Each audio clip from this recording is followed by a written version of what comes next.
Odds are stacked against gamblers. But what about the odds of rehabilitation? Can social services and skill training tip the scales in favor of recovery? Hello, my name is Queenzita Nararya Azis from the State Senior High School of 12 Surabaya, opposed to the motion that gambling offenders shall be given social service and skill training rather than imprisonment. Gambling problems can happen to anyone from any walk of life. Your gambling goes from a fun, harmless diversion to an unhealthy obsession with serious consequences. Whether you bet on sports, scratch cards, roulette, poker, or slots in a casino, at the track, or online, a gambling problem can strain your relationships, interfere with work, and lead to financial disasters. You may even do things you never thought you would, like running up huge debts or even stealing money to gamble. This leads to the first reason why imprisonment remains necessary. People who have gambling problems or addictions tend to be put in social services. However, without strict monitoring, such services often fail to prevent relapse, allowing offenders to repeat the same mistakes. In contrast, imprisonment ensures accountability and provides a clearer sense of consequence, making offenders more aware of their actions. Research in the Journal of Gambling Studies, Williams 2017, clearly emphasizes that the severity of gambling problems is a strong and consistent predictor of reoffending. This means offenders without proper control and supervision are not only more likely but almost expected to commit gambling-related crimes again. In addition, a comprehensive study by the Correctional Service of Canada, 2014, revealed that up to 30% of inmates had problems with gambling behavior, compared to only 2 to 5% in the general population. This massive gap shows that gambling offenders belong to a high-risk category of relapse, which cannot be solved by mere community service.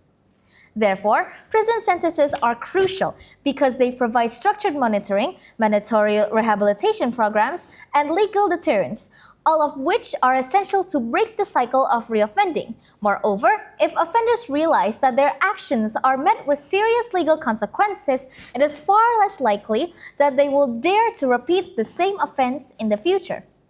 The second reason lies in the practical limitations of social services themselves. Social services have limited funds and manpower, so they should be prioritized for more urgent issues such as poverty, education, or basic healthcare rather than being allocated to gambling offenders.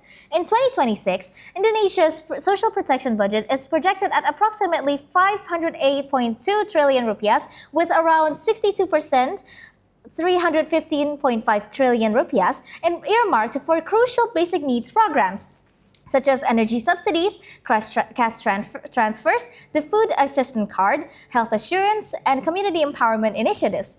This substantial allocation clearly demonstrates that the majority of social services are already heavily committed to essential areas directly affecting millions of vulnerable citizens.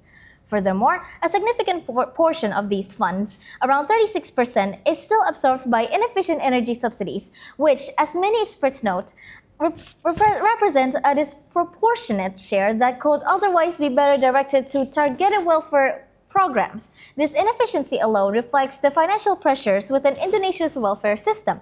In addition, structural evaluations by the OECD emphasize that Indonesia's social protection programs suffer from financial constraints, limited coordination, and frequent overlaps. These systematic challenges highlight the urgency of efficient resource management and reinforce the argument that scarce funds must remain focused on pressing national priorities such as poverty, elevation, education, and healthcare.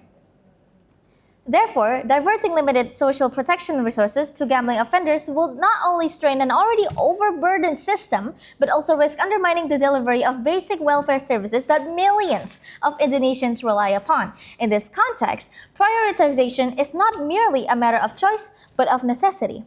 And for that, I, Queenzita Nararya Azis from 12th State Senior High School, proudly close my argument with this House believes imprisonment is better than giving social service and skill training for gambling offenders. Thank you.